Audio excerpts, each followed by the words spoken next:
There's a TRO against the ATF enforcing the FRT ban on the individual plaintiffs in the NAGR case. Let's go ahead and talk about it.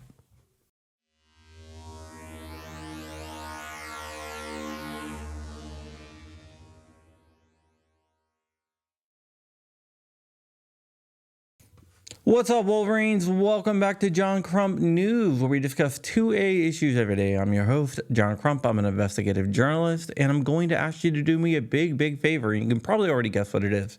Please like, comment, and subscribe. It really helps with the algorithm. Today, we are sponsored by our friends over at Gideon Optics. Makes some of the best optics at an affordable price. So why spend money on an optic where you can get a cheaper optic that is just as good?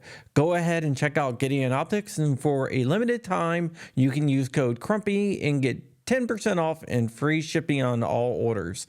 So there's a couple of different cases around the country dealing with rare breed triggers. So there's one in New York City and Brooklyn where the federal government is suing Rare Breed over the selling of rare breed triggers. And there is one in the Northern District of Texas where Rare Breed is suing the federal government with 3 other people and the help of the National Association for Gun Rights. And we have a victory in one of those cases, kinda. That case is down in the Northern District of Texas, and this is National Association for Gun Rights versus Garland.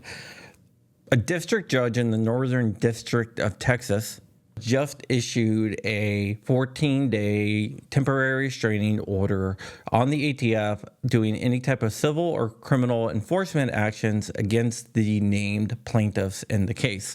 So that means the 3 people that sued with the National Association of Gun Rights and Rare Breed Triggers against Garland are protected from the ATF enforcing any type of criminal or civil action against them.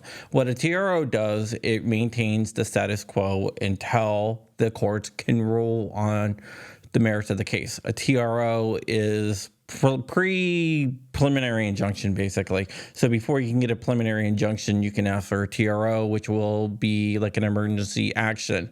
Preliminary injunction is harder to get because there's a lot more arguing going back and forth. The government will be able to present their side, and Rare Breed will be able to present their side. So we should have some type of action within the next 14 days on the preliminary injunction. That does not mean that they cannot extend the TRO, which can happen.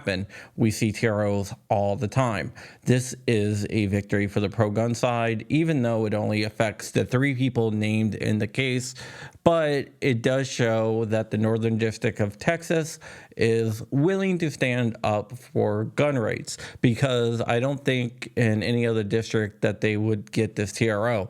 The government always has an advantage when going into court. Courts like side with the government. Don't know why, they just do.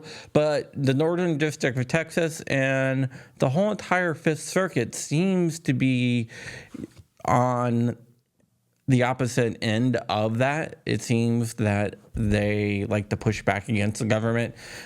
And the 5th Circuit is where we get the Cargill decision. The 5th Circuit is where we get all the injunctions against the pistol braces and the pistol frames and all those rollings. It looks like they're all coming out of Texas, which is a good thing.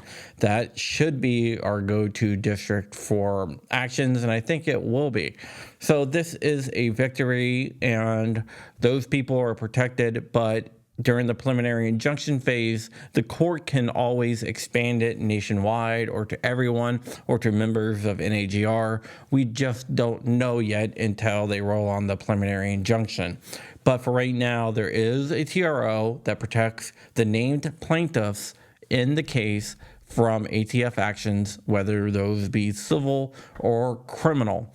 If you like what I do here, you can always support me. The links are down below. But until then, stay ever vigilant, stay ever free, keeping the fight. I'm out of here, Wolverines, motherfucker.